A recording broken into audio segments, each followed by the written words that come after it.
Hello, hello. It feels so good to be alive another day. I hope all is well with you all. Let's get right into it. And I'm going to share with Robert. Let's go. Robert had arrived in one of the last receiving stations of the 20th century migration out of the South.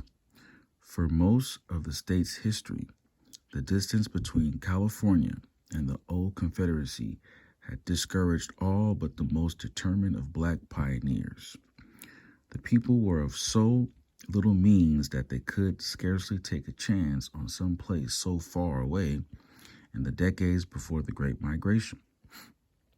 There was already an abundance of unskilled labor from China, Japan, and Mexico, which gave California industries little need to recruit cheap black labor from the South, had they been so inclined. Still, a small contingent of blacks had lived in California since the 18th century. There were 2 blacks among the 44 settlers who founded Los Angeles on September 4th, 1781. Some arrived over the ensuing decades when slaveholders who moved west brought their slaves with them. Others worked as fur traders, scouts, cowboys, and miners. But even before the end of the Civil War, California, like other states outside the South, strongly discouraged the migration of freed slaves across its border.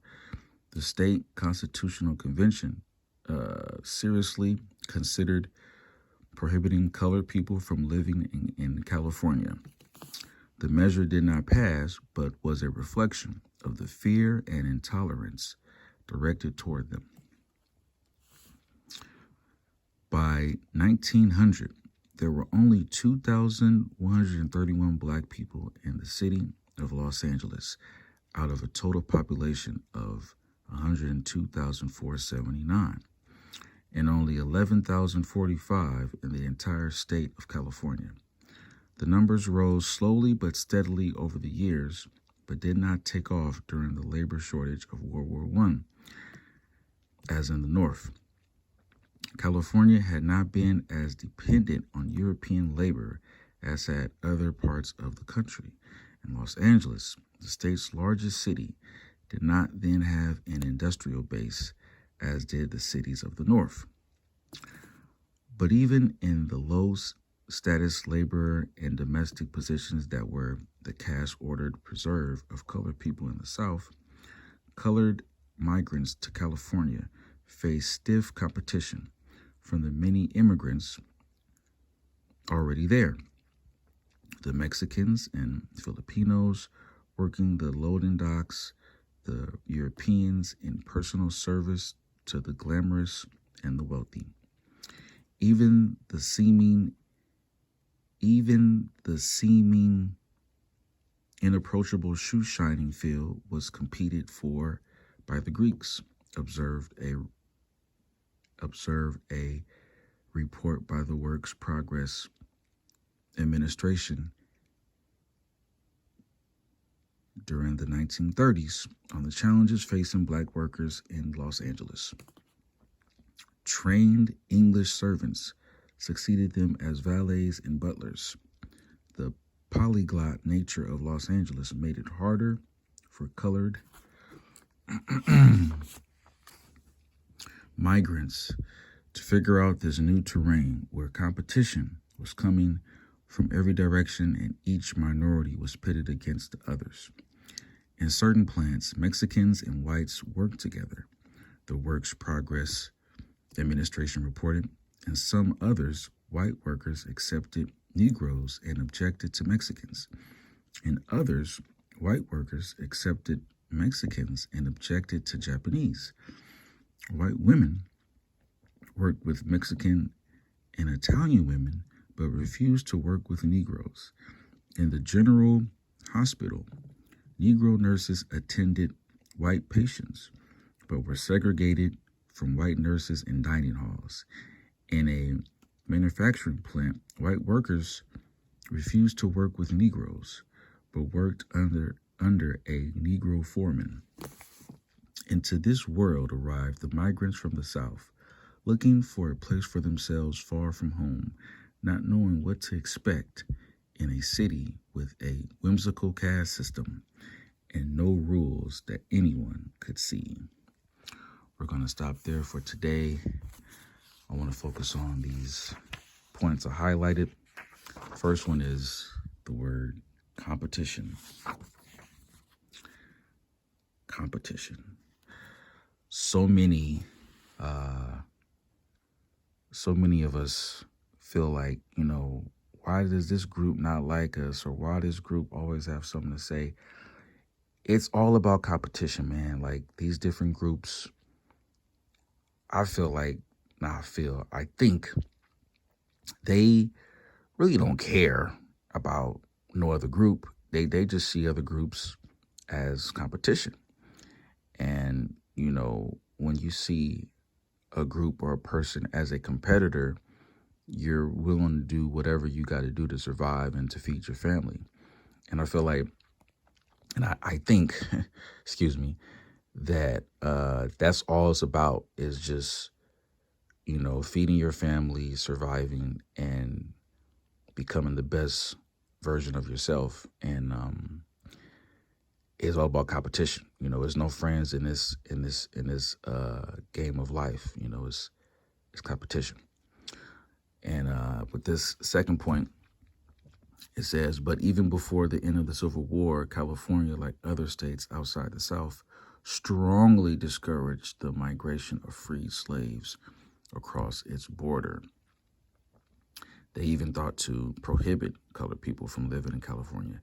This one hits hard. Me being born and raised in California, I couldn't fathom or imagine being prohibited or outlawed to live here.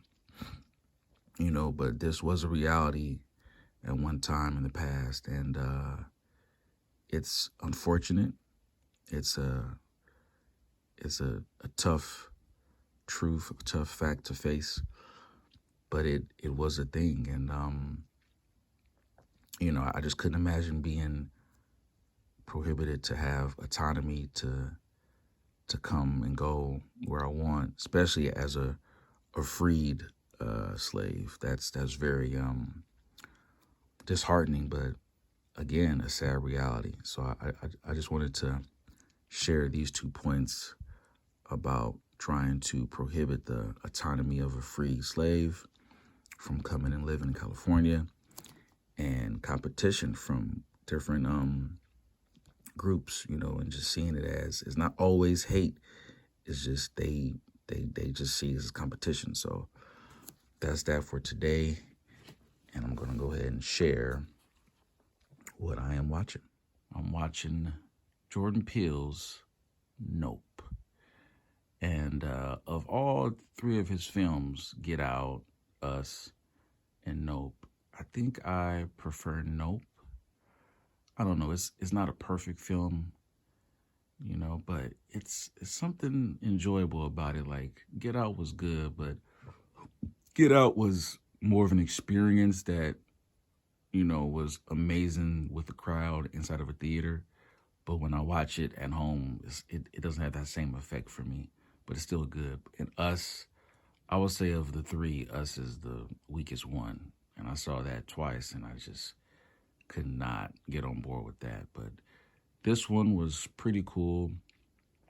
I had high hopes for this one to be like a Steven Spielberg, like alien invasion thing, but that wasn't it. But it was still enjoyable the first time I saw it in theaters. This scene right here is probably, for me, the best scene out of the whole movie. I mean, when I first saw this in theaters, me and the wife, we were just like, we looked at each other, we were like, wow, that was intense. That was scary. And it's coming up in a minute. But yeah, Jordan Peele, he's a really good director. I can't wait to see what he does next, his next project. But yeah, really good director, great writer, and I can't wait to see what he does next. Daniel Kaluuya, he's a great actor too. He's great in this. And yeah, here comes the scene, guys. This is very, very scary. And in theaters, oh, you got to watch it with the sound on. It is intense. And it's coming up right now when they get inside of the guts and all. Oh man, the screams and the wailing. Scary stuff, man.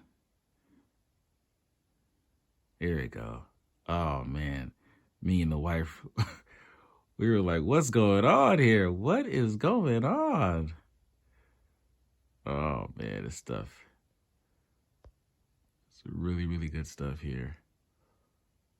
They're just getting sucked into the guts and creepy, creepy, creepy. But yeah, I just wanted to share this with you guys. Very intense scene. Watch it with the sound on. You guys take care, and I will share again mañana. Take care now.